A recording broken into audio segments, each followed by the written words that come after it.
Hello traders, this is day number 33 of Small Cap Market Open Trading. I've written a plan specifically to trade small cap stocks, which are notoriously volatile and unreliable, but also a favorite of new traders, and they often blow up the accounts of new traders. So the idea here is to have a plan that's relatively easy to follow and that's safe to trade, allowing you to take up to 100 trades or many more even without blowing up or damaging a large portion of your account. How do we do that? By trading just one single share and just tracking the data from those trades. And that's how we'll know if this thing is profitable or not in the long run.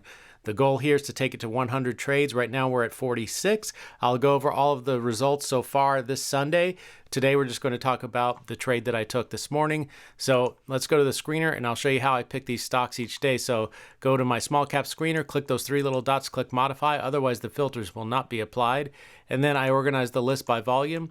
And I'm looking for stocks that are trading with 500,000 shares or more right at the open. So you can see it's much later now. So it takes a while. There might just be a few stocks that are trading with that kind of volume right at the open. The other thing I'm looking for is that they must be going up in price, so green, and a percent change of 5% or greater. So the one that we traded this morning was BLNK. On the screener, it looks like a no-brainer. You have this massive volume here compared to normal. This is what they call relative volume. So here, normally we have over a 3-month period about 2 million shares a day being traded, and we're up almost 10 times. Really, I'm rounding that up to about 20, but we're I guess about 7 point something times our normal volume. So that's a huge increase in volume compared to the relative volume. So you might look at this thing on the screener and think, wow, this is like a no-brainer. Let me just buy some shares and watch the money grow. And it's never that simple. So just because something looks great on the screener doesn't mean it's going to be a guaranteed trade. So let's take a look at the video and we'll see how that trade worked out for me. And let me just say, too, that I didn't trade it just because of the way it looked on the screener. The screener is just the first step in my criteria to take the trade, and then it must meet a lot of chart criteria, and all of it is written in great detail in my trading plan. So first, it must meet the daily chart criteria. BLNK did meet the daily chart criteria. Next, it must break out over its previous high. That's what this first yellow line is.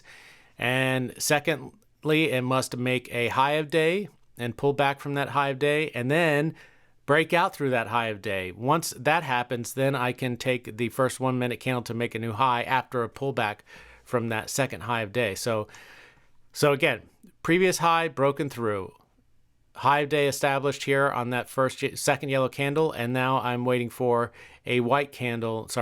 I'm going to place a white line that is going to signify the second high of day. So I'm waiting for the second high of day to be established. So there it is right there on that red candle. And as soon as you get a pullback and a 1 minute candle makes a new high from that second high of day, that is my entry.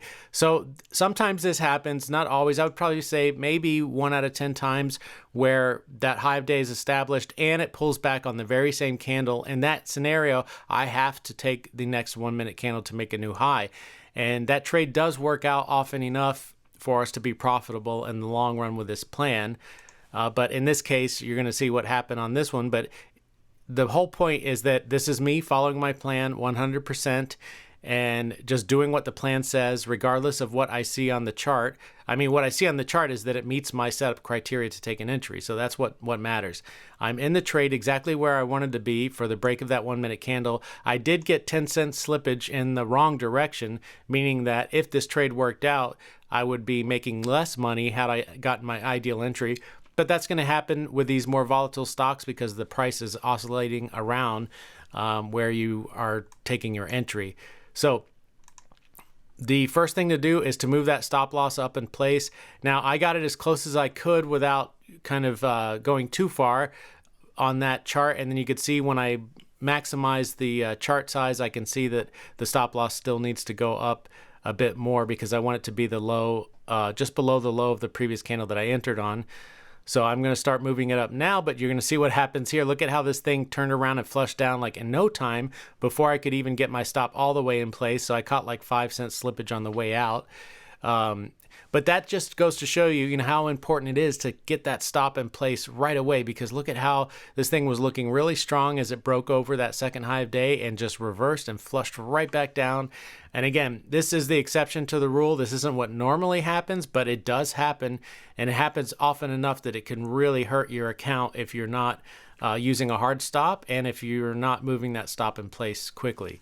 So that's pretty much the lesson there. Now, when this happens, I have to decide where the trade is weak or where the stock gets weak and make sure that I don't take any more entries if it pulls back below that level. Because really, what I should have said first here is I'm waiting for the next 1 minute candle to make a new high to tell me my next entry, because I could take up to 3 entries.